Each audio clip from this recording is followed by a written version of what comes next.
Hello, everybody, and welcome to another edition of the CPL Newsroom podcast for Monday, July 12th, here with my usual cast of characters after a really good week again in the Canadian Premier League and also Canada in the Gold Cup, which we'll get to very shortly. The CPL results are as follows. Halifax Wanderers 2, FC Edmonton 1, Joao Morelli brace.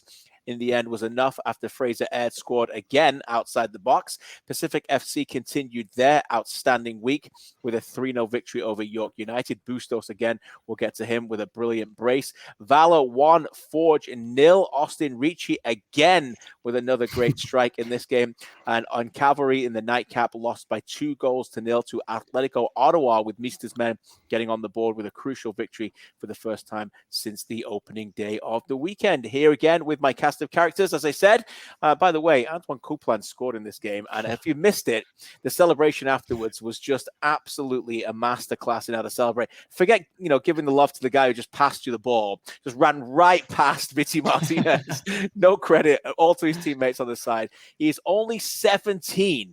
That's right, just 17. He was the youngest player at the Island Games last year. A wonderful moment for Coupland. And so with that, my boys, one thing I want to ask you guys is, what is one of the things you will never forget that you did when you were 17? I know some of you, this was literally only like 2 years ago or something. But for those of us who are older, it's a little bit longer. But one thing you did at 17, you'll never forget. Brady Reid. Yeah, I graduated high school at 17, and I didn't realize it'll be 10 years next year until you sent that email. So I'm having a bit of an existential crisis this morning. So thanks to you and thanks to Antoine for that. You're welcome. That's what we're here for, just for bringing out emotions. We're not even going to talk about some kind of shootout, but we've all had crises over the last few hours. So, Marty Thompson, 17? What are you going to remember about that? First mentioned at a minute and a half, I'd like to note. It might be when I went to take my driver's test to get my G2, and I put it in the snowbank. Like, I put the car off the road, and then we had to push it out. And I remember telling my dad, I was like, "You're going to drive the rest of the way. I can't do this." And then did the test and passed. Whoa! Didn't tell the instructor I put it in the snowbank before I got there, but that might be it. There you go, Charlie O'Connor Clarke. What did I do at 17? I was playing rugby and I tore my Achilles. Oof. It's probably the thing I'll remember most from being 17. That's not good. I don't want to talk about sports injuries too often, because my baseball team's best player, Ronald Acuna Jr., is done for the year. That's enough about that. Benedict Rhodes. Yeah, my thing actually involves Charlie. Brought me on a week in the Red when I was 17. Kind of kicked off this whole journey. Definitely remember that forever. Oh, look at that. Love that. Nice way to finish. Right on. We're talking about, crises and smashing cars and breaking, sports injuries, and Benedict bringing all the love for Charlie. Very wholesome. Thank you. I love Kristian, what's your answer to this? 17. I think mine's always sports references. I went to the Belgian Grand Prix when I was 17, and one of the greatest experiences of my life. Lots of stories about that. Not sleeping for 4 days, camping next to some Germans who just literally had a boombox in the back of their truck for nonstop for 24 hours a day for 4 days. And honestly, some of the stories, by the way, no washroom to be seen from these Germans for 4 days. So just, crazy times at a campsite in the middle of Belgian forest. And, hey, it's 17. You have a great time, right? All right, let's get into this. Let's start with Canada this week. Canada 4, Martinique 1. They kick off the Gold Cup in style. Maybe not after 10 minutes, but other than that, in style with 4-1. A crucial 3 points, early setback, but Laren, Azorio, Eustaquio, and Corbeanu got goals. We have to say Corbeanu now, by the way. We're finding out these new pronunciations. But in the end, Charlie, you were our man on this. I did the game as well for One Soccer. I'm sure most of our boys here watched it. In the end, pretty comfortable game. We'll get to Buchanan in a second because that's the major storyline. But I think as good as you could expect, aside from the little setback there, Charlie. Yeah, I think so. It's kind of, first hurdle cleared at this Gold Cup and probably the lowest hurdle they will have to jump. Right. But I think one of the things that John Herdman was actually really impressed with after the game was how quickly they did respond after, quite frankly, a disastrous start. You never expect to go down in the first 10 minutes to Martinique. And, Marc-Anthony Kaye raised his hand after the game. He took it completely on himself. And it was, a pretty suspect pass at the back that led to the goal. But Canada really didn't get down. They kind of just didn't really change their plan at all after that, which is probably the right thing to do in this game. They just continued to press forward.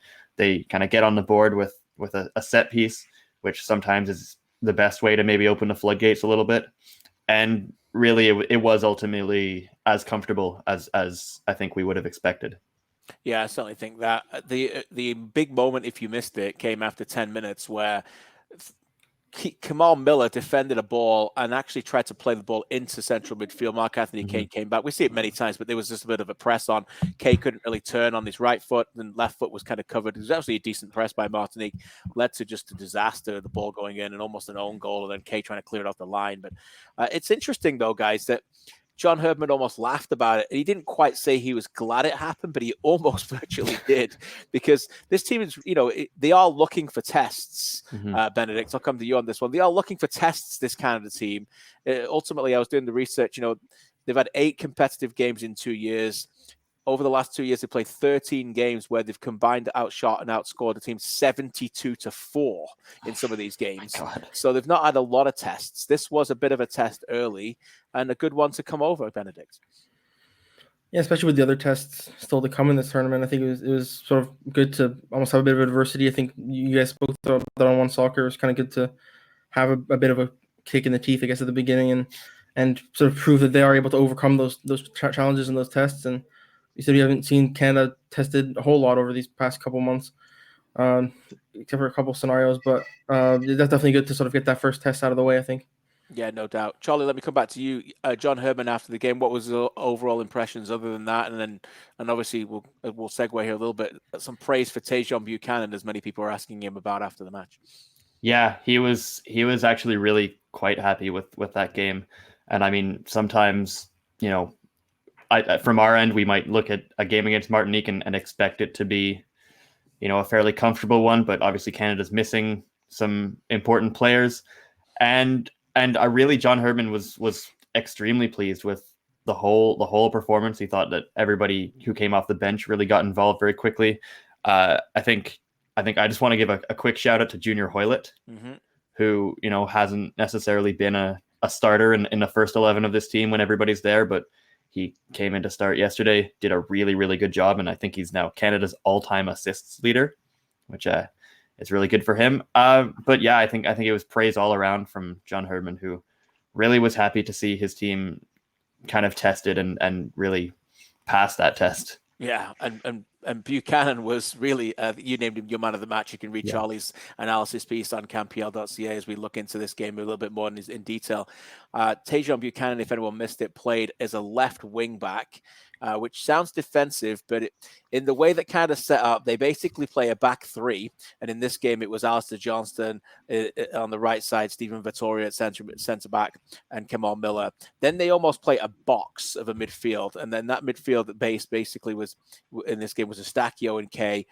Osorio and Hoylett almost tuck in and free the fullback to just bomb on. And in a game like Martinique, they can certainly do that. Whether they can do that against US or not, we don't know. But Charlie Buchanan played on the left. We haven't seen him much on the left at all in any kind of professional outfit. But he played on the left. Alphonso Davies obviously not there. And he was an absolute menace in this game. Yeah, he was a real handful for those Martinique fullbacks. I think it was the Osorio goal, where he completely got just directly around his man, just with the ball at pace. And I think maybe the best thing about this is obviously that wing back position and this whole tactic, as you explained, is in many ways designed to have Alphonso Davies in it. And I think it's clearly becoming increasingly so the way that Canada is going to play going forward. I mean, we haven't seen them against a big team like the US yet, but I think the best thing is that they're able to have a player like Buchanan who can come in and play that pretty much same role that Davies would have. And they don't have to change everything up. They don't have to completely throw the plan out the window, because Buchanan can come in and do that role extremely well. And I really think that he was kind of the difference maker for Canada, because he had a big opportunity. They played a lot of the game through him. He had a lot of the ball, and it really worked out. It really did. It's great that this Gold Cup's going on. I was thinking that last night, and I know as one international tournament ended, and we're not talking about that one, and another one began, that, there's been some discussions, particularly over here in the CONCACAF region, on the importance of the Gold Cup and some of the players not playing for the United States. And obviously Mexico had some issues with their draw, and, Chucky Lozano's now been injured, and suddenly they're getting stretched. So everyone's kind of being stretched here, Marty. But there's a feeling, is there not, that these games are, we need to take advantage of these as a nation, as Canada. Like, we're certainly not one to just say, oh, we don't need these competitive matches. I know everybody's eyes are coming to the World Cup qualifiers in September, quite rightly so. But Martinique here, Cuba this week, sorry, not Cuba, Martinique, Haiti on Thursday, and then Canada play US on Sunday, plus obviously, hopefully, quarterfinals to come. These are big moments for this national team to get experience, and particularly in a competitive environment. You kind of touched on it there, right? Where, Canada still needs a couple tests here. And that's maybe been the sort of elephant in the room with this run this year, is that, like, I just look at that game against the US and I'm excited for it. I'm excited for it more than most games in this qualifying cycle, because I want to see how this team stacks up. I know obviously that the US isn't the be all end all at this point, but I mean, that's just kind of what Canada needs going into it, I think. And it'll be exciting for sure. It will be, and we'll be recapping the US game next Monday on our podcast, as they get to play on Sunday night live on One Soccer at 5:15. It'll be actually a triple header next Sunday. Valour versus York in the afternoon at 2:30 Eastern.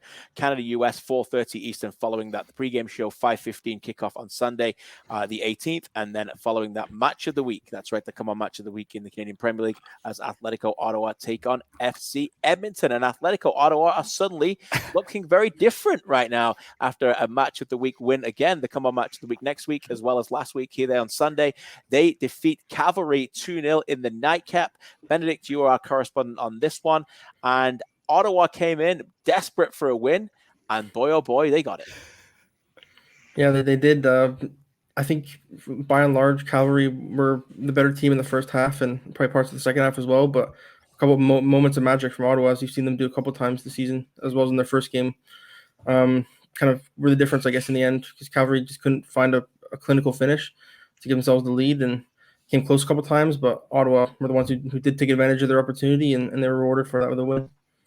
We know this about Ottawa, and we've talked about this already, that their shining stars so far have been the ones without the ball. Defensively, they've been pretty solid. I know you gave McKendry love. I think he's been terrific. He's in our Gatorade Team of the Week this week. And Becky played fullback to start this game and then went back to centre back. What was your overall impressions about what Mista did with the lineup to make them a bit more defensively solid in this game, to stay in a match and allow those moments to come to them, Ben? Yeah, I liked bringing in Brendan John again and moving Becky wide. I think that was effective. Becky has played right back a bit, I think, in his career, and he looks fairly comfortable there. I think in midfield as well, the M&M boys, as we call them, they were pretty good. Up top, obviously missing Ryan Telfer is an ideal, of course, but they looked more a little more cohesion, I guess, than in previous games, and especially in the second half. And I think that worked out well for them. And what about Mista after the game, Ben? There was a bit of quite a few smiles, but he's one of our favorites. Charlie and I were talking about him before, and Marty's been involved in all of this. He's a delightful, charming man, is he not? Ben? Might have lost Benedict. Charlie, he is, yes. Charlie, I know you were talking to him last night as well. What was your thoughts about him after the game? Yeah, he was. It was good to see him. I mean, he always has a smile on his face, but it was good to see him with a well-earned one. Yes, because this was a really important, I think, result for Ottawa to kind of get off the mat a little bit after some difficult performances. And Mista was justifiably very pleased with the way that his team mostly defended for this game. They had to hold Cavalry off as you would expect to against Cavalry. But I mean, one of the things that he had said previously leading up to the game was he wanted to see his team be a little more aggressive and take a little bit more initiative. And I think they did that in this game. They played quite direct. I mean, both the goals came with, kind of route one balls. Like Milovan Kapoor put that one over the top to Zach Verhoeven for the first goal. And really, they didn't mess about with getting at Cavalry when they were able to win the ball back. And I think it was really effective for Ottawa to to just really not get in their own heads and kind of simplify the game a little bit and play that aggressive, demeanor that Mista was hoping for. It's a really good point about the directness. I was doing the game for One Soccer, and I showed a bunch of clips post-game actually to just basically highlight and identify Karifa Yao's performance. And I know he slipped on the goal, but I thought he was absolutely terrific. But it is Ottawa's style at the moment. As much as we like Manella, McKendry, Martinez in midfield, it isn't the team that's going to effectively play quickly through the lines to break teams down. And so they almost have to go direct, and Kapora and Becky, John, whoever's playing centre-back, gets a ton of touches. So that distribution is actually really important, Marty. But this overall, it felt good. It felt good for the league. I said last night, we're going to get to Halifax. Admit they needed a win. They got it. Early last week, we were talking about York needed a win. They got it. It's almost like there's a lot of parity in the league right now. When teams are back up against the corner and they need to come out fighting, they're coming out swinging. And that's what Ottawa did, Marty. Yeah, and I mean, hopefully we'll see a little bit more of this as the kickoff continues. Teams are starting to tire and rotate. Cavalry was missing Nick Ledgerwood, right? Mason Trafford. It wasn't necessarily a first choice side for them by any stretch. Not to take anything away from Ottawa. Yeah, it is really good. I'm not sure if we've even talked about Zachary Verhoeven yet. If we've even mentioned him, I thought he had a fantastic game, and that's a player that I know players here in the CPL really respect. And I know they were kind of wondering why he wasn't getting significant minutes to this point, because he plays into that system so well, and you can see it on the goal, right? Yeah, good point. Really good point. You mentioned Cavalry there. It feels like, that they're going through a little bit of difficult time at the moment. I think that's 3 games without a goal. They're struggling a little bit to score. They've got a lot of rotation on them. And Tommy Wilden, as we said, wants answers coming out the bubble, not necessarily in them. But what was his overall emotions after the game, Ben, when you were talking to Tommy? Yeah, his main sort of point that I took from him was he said disappointed with the result, but not the performance. Yeah, that makes sense. Yeah, that's probably a fair. Yeah, I think Richard Luca. I think we just lost Benedict again a little bit there, but Brady, let me turn to you. I guess this is the theme, is it not, right now in the bubble, where managers are not getting too high, not getting too low, rotation, trying to get themselves a little bit of rhythm here? Yeah, I think that's fair. And not to say that Tommy assumed this was going to be an easy game against Ottawa, but when the lineup came out, obviously some big players getting an opportunity to rest, and we've seen that with Forge earlier in the day. I'm sure we'll dive into that as well. But it's just a little bit of the management, isn't it? This isn't a tournament where it's we have to win, we have to collect 3 points as often as possible and get into the playoffs. It's definitely it's a long run, and I think some of these managers who have been there, done that in the full season in 2019 are showing that patience. Let's get into that then. It's a good segue. You did the Forge game. Valour 1, Forge 0.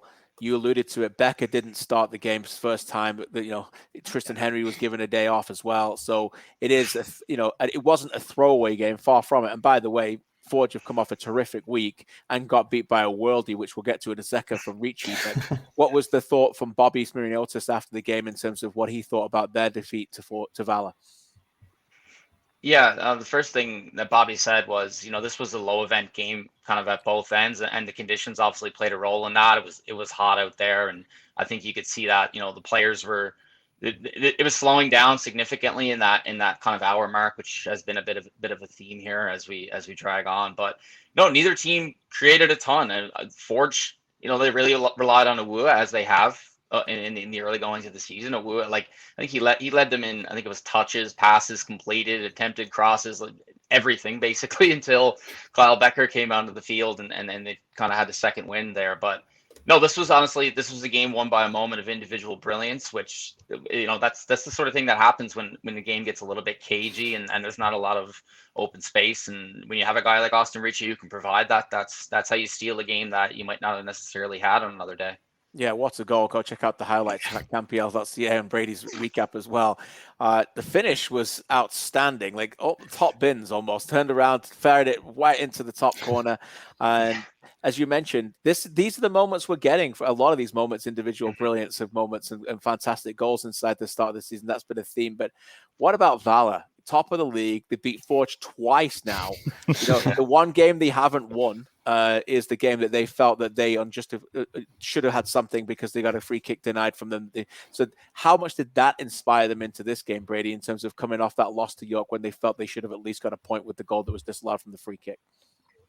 Well, enough for Rob to mention it in his post-game presser. So for, a group that continues to say that, they're motivated by, the interior in the dressing room, there's a lot of mention of outside noise. And I know I'm a good buddy of Rob's. I hope I'm not burning bridges here, but no, I think, I agree with him. Like, I would never, it's a tough call. It's a relatively new rule. It's harsh on the official. Like it's a judgment call, right? And in hindsight, you see a still image and maybe it was a little bit harsh, but yeah, I mean, they said they penciled this for two reasons. They wanted to get 3 points. They thought they deserved one in the previous game. And then also they wanted to make a statement against Forge and create as much separation as they can in the early goings. And like you said, 2 clean sheets and 6 points is a pretty big statement from this group. Yeah, the next time you're walking around listening to this podcast or driving to your office or on the train or whatever, let's think about like the luxuries that we're having right now and those within the bubble. And we'll turn to you, Marty, and not getting. These players literally can't even just go out for a walk unless they're asked to basically just be careful or be guided or whatever. They're just not allowed to go anywhere. So whatever motivation they can get to spur the anger is totally fine, is it not? And that's what Valour are playing on. This has been a long, tough time. We've already mentioned it. Players literally living blocks away from their family and can't see them. Whatever they turn to get them going, Valour, every credit that they've turned it up here and get another victory here. And just talk a little bit, Marty, about what that's like inside that bubble and why they wouldn't be motivated by it, because you got to get through it somehow. Well, I think, in Valour Valor's kind of the home team now. They have fans. I know Rob won't want me to say that either. I might be burning bridges with this one too. But at least they can come to the stadium and they can come to the stadium. And, obviously it was a hot day yesterday and with all the conditions and everything, and they still stayed out and they applauded the fans for like better part of 20 minutes. And it was great to see. I mean, that can galvanize you in a different way, right? And that's something that maybe these other teams are struggling with. Yep. We've had a couple of questions, these press conferences about, obviously the schedule is being dropped today as we're recording this. And it's like, well, if you get to finally go home and play in front of fans, I think ultimately, and I think, well, I know for a fact, talking to players here, everyone's just very much caught up in this moment, right? We've only got about 2 weeks to go. It's the routine. It's just like, it's your lived experience. You can't really look anywhere past that. But yeah, I mean, Valour has fans, at least. They can galvanize in different ways. They certainly can. 5 games played, 4 wins, 1 loss, 8 goals scored, 2 against, 12 points, top of the table for Rob Gale's team. Good stuff, Brady. Great stuff on the website there, reacting to the Valour win over Forge. Next up, Pacific, talking about flying high. What a week it's been for them. They come out firing, 2 goals inside 10 minutes, 2 assists again for our boy Ollie Bassett. Bustos shining brightly. Pacific win 3-0. York didn't have Dominic Zator or Roger Thompson at centre back. We'll get into that in a minute on their side. But this was a game about Marco Bustos. His parents were in the stands as well. You could celebrate with them afterwards. That was pretty special, obviously, being from Winnipeg as well. Charlie, let me turn to you here. They were on it from the whistle and turned on the Jets and the style pretty quickly. Yeah, they really did. And there's really something special in watching this Pacific team play at the moment, because they're just so fluid going forward and so entertaining. And it's really incredible to me how in sync they're able to be already. I think we said this a little bit last year about Halifax, but the Pacific's kind of showing the same sort of thing where they've got all this chemistry already, even though a number of players in their attack, are new to the side. I mean, Ollie Bassett and Matteo Polisi have come in very seamlessly. Like, especially Bassett, he looks like he's been with this club for 4 years, and the club hasn't even existed that long. But it's really, really incredible just seeing them go forward. I mean, obviously, Marco Bustos is, the story, because I think we'd be hard pressed to say any player in the league has been better than him for the first, 5 games of this year. He really is on another level right now. I think I looked it up this morning. He's got more touches in the attacking third than anybody in the CPL by like almost 30. It's a really, really substantial margin. And I think we saw his involvement, obviously, in all 3 of these goals. I mean, the second one, he wins the ball at midfield. He runs it all the way through on his own. He makes the pass to Bassett. I don't even know how he saw him. But I also don't know how nobody marked him in the box. But I mean, we'll talk about York in a second. But it really was a special day for Pacific, who, continue to play some of the most attractive football in this league. Yeah, no doubt. And the third one was that is already real. And I know we've had a few of them here. That is a contender for goal of the year. It absolutely is. There's been a lot of them already. As I said, we'll get into them. There's Fraser Aird, there's a Sewer. There's been a few Bustos moments already, and others. But and obviously Ricci. But this third goal where he cuts in, and I know York weren't very happy because it looked like Absy got fouled in the build-up during the play. Yeah. And I can understand why they wouldn't be happy with that. But York would also be the first ones to say, "Hold on, that had nothing to do with the fact that Bustos was just able to cut in and curl it into that corner." What a goal this was, Charlie, in terms of your reaction when you're writing a piece on this and thinking, this guy has just pulled out another absolute dynamic finish. And his finishing ability is really, I think, gone to another level. Our pinpoint is being able to put the ball into the net and beat these goalkeepers. It really has. And I think the finishing specifically is something that he's worked on over all this time off. He really loves that same kind of thing, right? Where he comes in, he cuts off over to his left foot, and he just unleashes that cannon. And I don't know if it can be stopped, but it is kind of becoming a trademark of his now to cut in on his left foot and to make that shot, and it works out a lot more than it doesn't. Right. But yeah, I'm not gonna lie, in my kind of match analysis, I had Ollie Bassett penciled in as my man of the match until that moment. Right. Yeah. At which point I really couldn't justify not making it Bustos again. Bassett and Bustos will make both make the Gatorade Team of the Week this week, by the way. So deservedly so. Yeah. Every credit for Bassett again. A real special moment in this game also. Matteo Polisi got his first ever professional goal. We talked about Coupland already. This is the special moment about this league in terms of giving these players opportunities. And, when you see a player sink to his knees and is surrounded by his teammates and almost, brought to tears in the middle of a match, and professionals always have this resolute mindset that they don't need to show too much emotion. That's what it's all about, Marty. That's what it's all about right there. Young Canadians getting chances to score and then, breaking down surrounded by their teammates. That was a real special, iconic moment from the bubble. Yeah, and it happened so early. And that wasn't even, you could say that wasn't even the most emotional moment on the day. Right. After Marco Bustos scores and waves to his parents, who he says he hasn't played in front of since he was with Valour. So that would have been 2019. Yeah, I mean, you can't feel like Pacific has and maybe we can. I know you kind of spoke on this a little bit, Charlie, but like you can tell the team is just built differently. And it's built like a family, right? And like a goal celebration like that, I don't think you get that from not most teams, but I don't think you get that from every single team, right? It was just a special moment for sure. Yeah, it certainly was. Benedict, what do you feel when you watch this Pacific team? What's impressive to you about them? And Marco Bustos, is any argument about him being arguably the best player in the league right now? No arguments for me on that one. I think the Pacific team, we've talked about it countless times on this podcast. Like, they just look like such a unit. Marty said a family. I think that's clear on and off the pitch. They just seem like so in sync with one another, and Marco Bustos is obviously a huge part of that. Yeah, it certainly is. Brady, your thoughts on Pacific?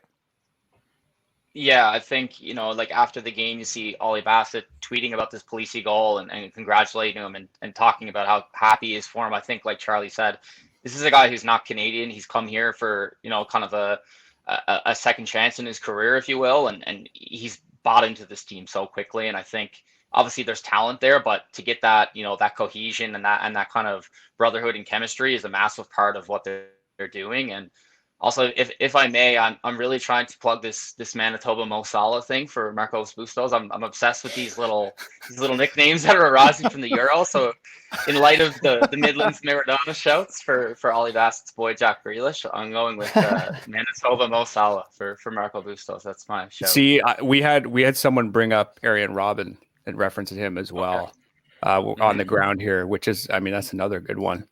Wow. The left foot like that, yeah. Yeah, but any left-footed winger who wants to cut in. Yeah, there you Exactly. go. And also shout out to Ollie Bassett, who in a hoodie was almost in tears, surrounded by some crazy celebrations around. Thought we weren't gonna talk about it. 5:56 Eastern. No, I'm not talking about anything. I'm just shout out to him at a difficult time at 5:56 p.m. Eastern time on Sunday. For no reason. Ollie Bassett in a hoodie in the middle of the bubble. Just this is just such a bizarre way to walk around it. I love it. This is great. Keep going. It's all good. That's fine. Anyway. Final thought on this game, no Zator, no party. Dom Zator not playing in this game at all. And boy, oh boy, did they miss him. And I know Thompson wasn't playing as well. No discredit to the ones who played there, by the way. It was, and also I think a couple of the goals, you could really look at the midfield who we were praising a ton in their victory over Valour, just not necessarily dropping back. To be honest, Petrasso played as a 10 and looked exhausted to really try to press. Yeah. We know Lowell Wright's played a ton of minutes into the 9. They both got removed at halftime. It just seemed a little bit of a game too far. And when you go down 2-0 in this, Charlie, the overall thoughts of Jim Brennan after the match, was that pretty much a summary of it? Yeah, pretty much. I mean, it was always going to be a challenging one for York. I mean, you're missing all of your center backs. So Jordan Wilson, who's a midfielder, comes in to play alongside Chris Nivikensa, who's a right back. And then you have Ija Halley playing at right back. It was a little bit makeshift from York, and I think maybe you might expect them to struggle, and that's kind of what Brennan said after the game. Like he can't really be that upset with it. I mean, there's breakdowns at the back that cause him to go down so early, and obviously that throws your game plan out the window immediately. But again, it's just a really difficult situation for them. I think we asked Jordan Wilson after the game just what it was like being in that back four and being called on to play that role. And he said, listen, it's not that he's uncomfortable playing center back. It's that, I mean, he's new to the team. So is his center back partner. So is Cedric Toussaint in front of him.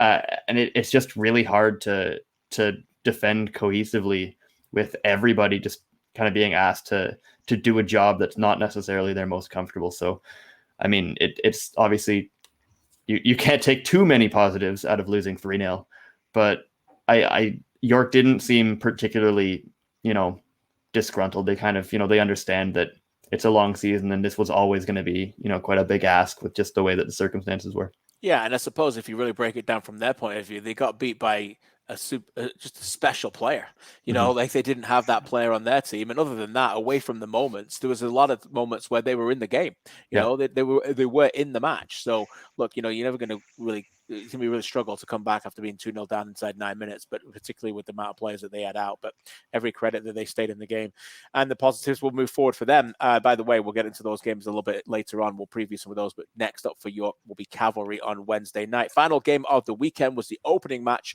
of the weekend. Halifax Wanderers 2, FC Edmonton 1. Halifax become the final team to get a victory.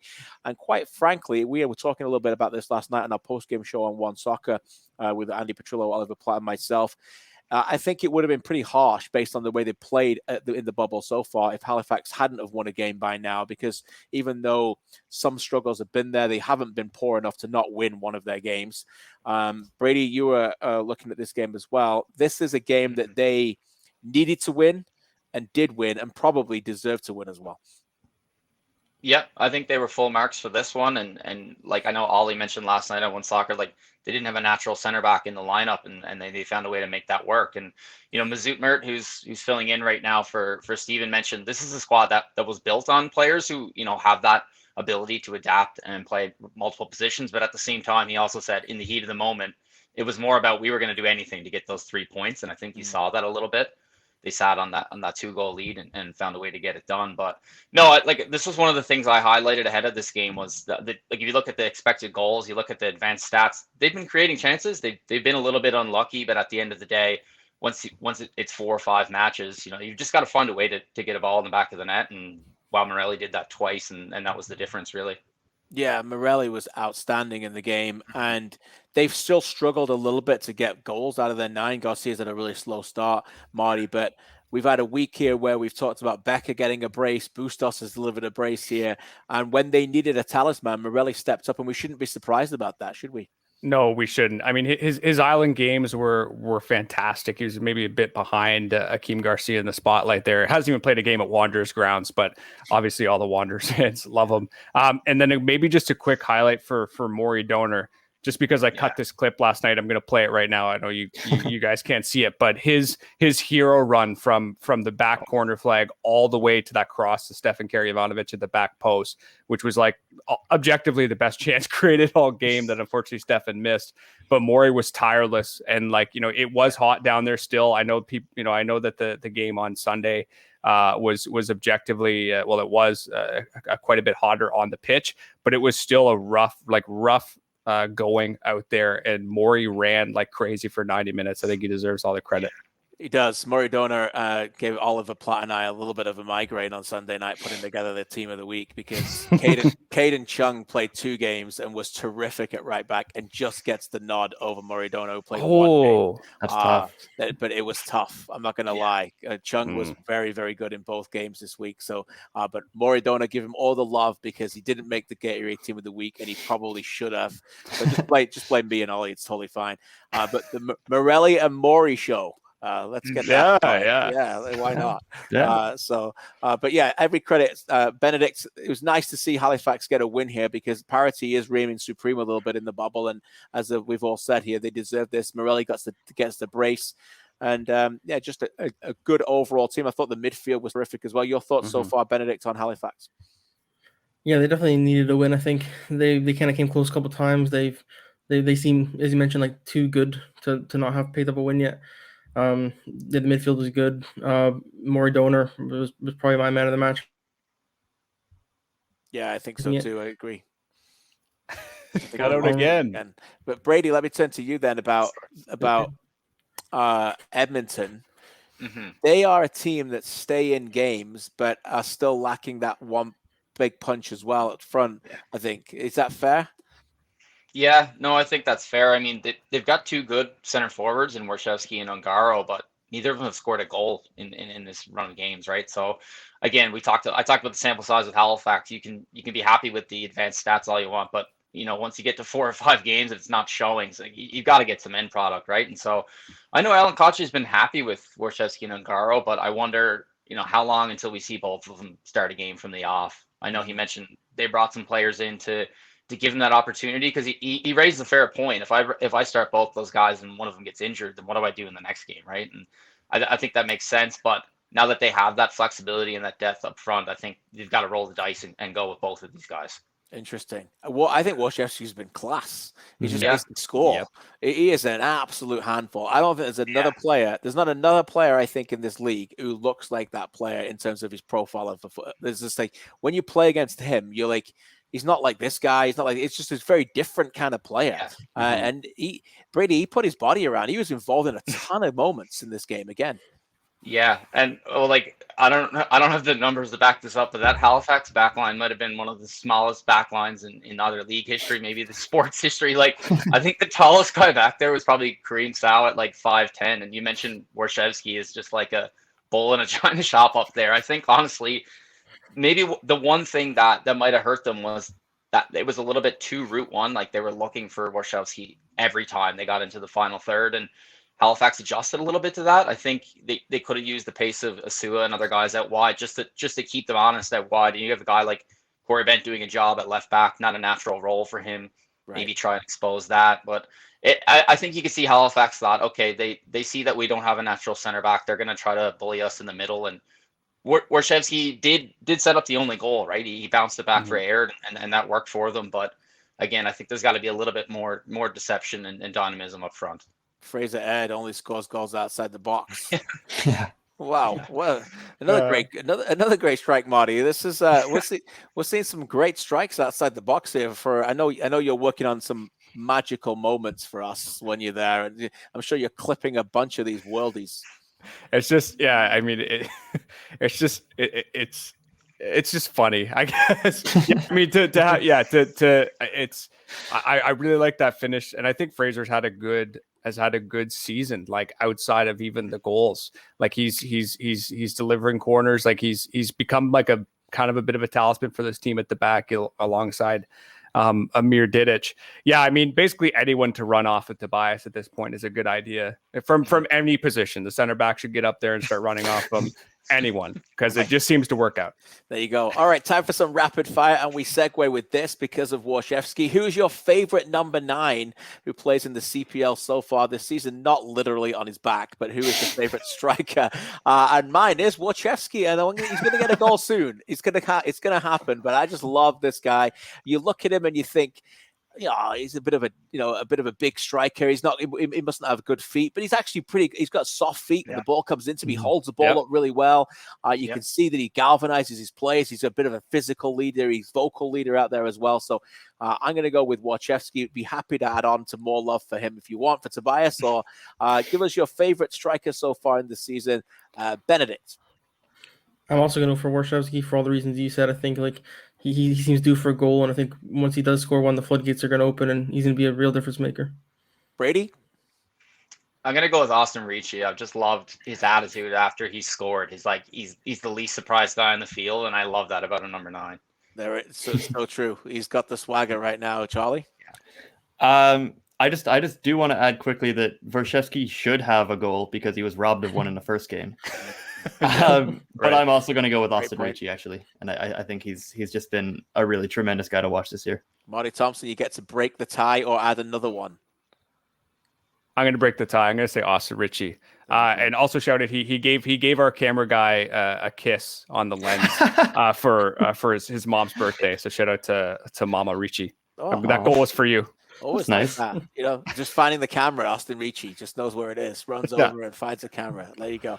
Shout out also to Lowell Wright, who I thought might get a few votes in there as well. What a tremendous start to the season he's had.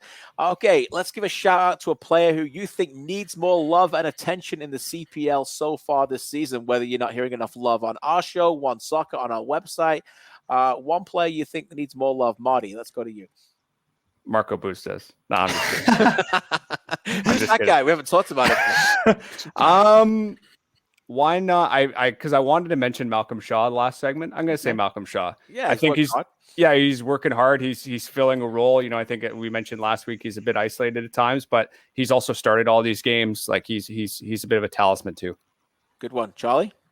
I'll stick with Valour and I'll go with Andy Baquero. I think that was a tremendous bit of recruiting by Rob Gale to get him in there, and I think he's led the team in touches every time he's started.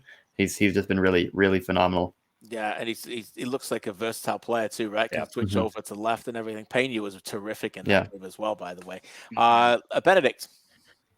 I'm gonna go for Zach Verhoeven. I think he's been really good to start this season, and I think he's one of the best attackers in this league. I think when he's on his day, and we'll see if he can keep up the good form after his performance on Sunday. Good one. And Brady?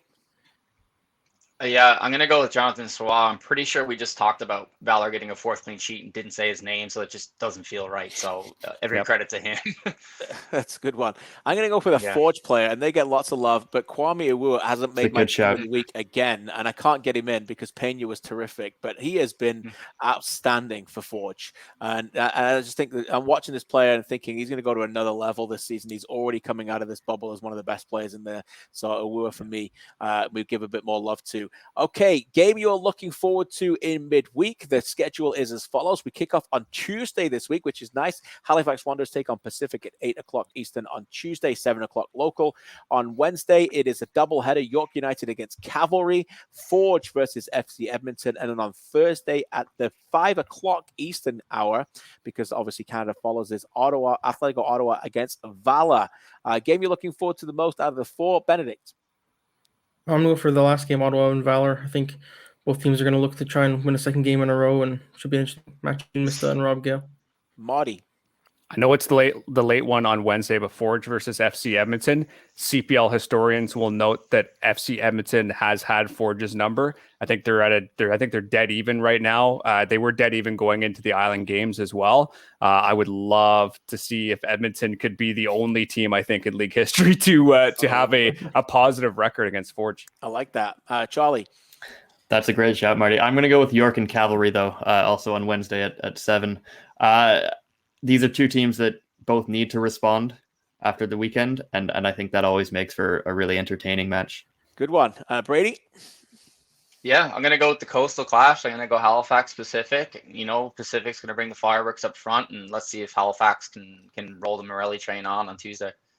We did not plan this, but that means all four of you picked 4 different games, and I love it. So that makes it easy for me to assign. The final one is CPL Predictor. You can choose. Please go on the website and play the CPL Predictor. A chance to win tickets to the final at the end of this year. You just basically picked your games, guys. I'm going to ask for predictions. So Brady, back to you. Halifax Pacific on Tuesday. You will be our correspondent on this game as well. Your thoughts on a potential score line? If you were playing the predictor, what would you predict here to help our listeners? I'm gonna go 1-1. I think I like a draw on this one. Okay, Charlie, York Cavalry. Who would you go with? Well, now it's not original if I pick a draw as well. So I'll say this is going to be a 2-1 York win. There we go. Forge Edmonton, Marty. 2-0 Edmonton. All goals from outside the box. Does Wojciechowski get one? He gets both. Oh, wow. Bangers. Love that, Marty. And Benedict to finish. Atletico Ottawa, Valour, Thursday. Prediction. I'm going to say 2-1 to Valour.